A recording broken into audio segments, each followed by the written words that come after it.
ចិនជាងរូឡើងវិញសូមផ្ដល់ឱកាសឲ្យព្រះនាងលេងម្ដងទៀតចុះប្រសិនបើមិនអាចសង្គ្រោះព្រះនាងយ៉ាន់និងបុត្រាទេទូលបង្គំសុខចិត្តបន្ទាបខ្លួនជាសាមញ្ញជនផ្ដេសផ្ដាសសំបីគ្រូពេទ្យធ្លួងក៏គ្មានវិធីដែរតើអាចឲ្យព្រះនាងលេងព្យាបាលតាមចិត្តបានយ៉ាងដូចម្ដេចនរណានៅខាងក្រៅតើនរណាហ៊ានចូលមកចិត្តព្រះអង្គម្ចាស់លេងទ្រង់ចង់ក្បត់មែនទេការហូតដាវនៅចំពោះមុខព្រះភ័ក្ត្រគឺជាទោសឧក្រិដ្ឋព្រះរាមជាងច្បងទ្រង់ចង់ធ្វើបាបព្រះវរបតាមែនទេ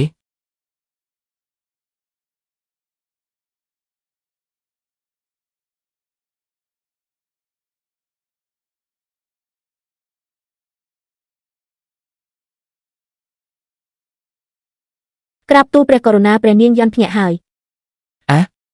គ្រូពេទ្យធ្លួងក្រាបទូលព្រះមហាក្សត្រគុភុរបស់ព្រះនាងយ៉ាន់បានស្ថិតស្ថេរហើយមិននឹកស្មានថាព្រះនាងលែងមានវិជ្ជាពេទ្យពូកែយ៉ាងនេះសោះព្រះអង្គម្ចាស់យ៉ាន់នៅបុតមិនអីទេតានាងនៅចាំទេថាមានរឿងអ្វីកើតឡើងនៅពេលនោះ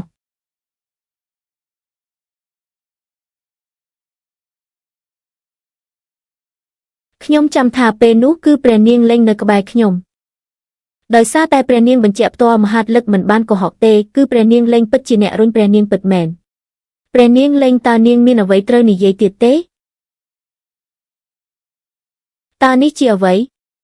ក្រាបទូលព្រះករុណាពេលទូបង្គំដើរលេងក្នុងសួនច្បារមិញនេះបានបេះផ្កាប៉េះដើម្បីទស្សនាទើបមានលំអងផ្កាប៉េះនៅលើដៃប្រសិនបើទូបង្គំរុញមែននោះនៅពីក្រោយខ្នងរបស់ព្រះនាងច្បាស់ជាមានស្នាមម្រាមដៃពណ៌ផ្កាឈូកជាមិនខាន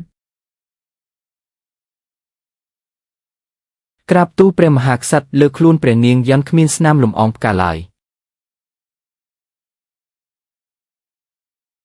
លើខ្លួនគ្មានទេតែនៅក្នុងក្រចកមាននេះគឺដោយសារតែទូបង្គំបានទាញព្រះនាងមិញនេះឯងខ្ញុំនឹកឃើញហើយពេលខ្ញុំដួលព្រះនាងលេងនៅក្បែរនោះគឺនាងបានទាញខ្ញុំនិងជួយសង្គ្រោះខ្ញុំចុះអ្នកដែលរុញនាងតើជាអ្នកណាទៅក្រៅពីខ្ញុំតើមានអ្នកណាទៀតដែលអាចនៅជិតព្រះនាងបំផុតនាងមានថ្នាំពុលនៅក្នុងដៃ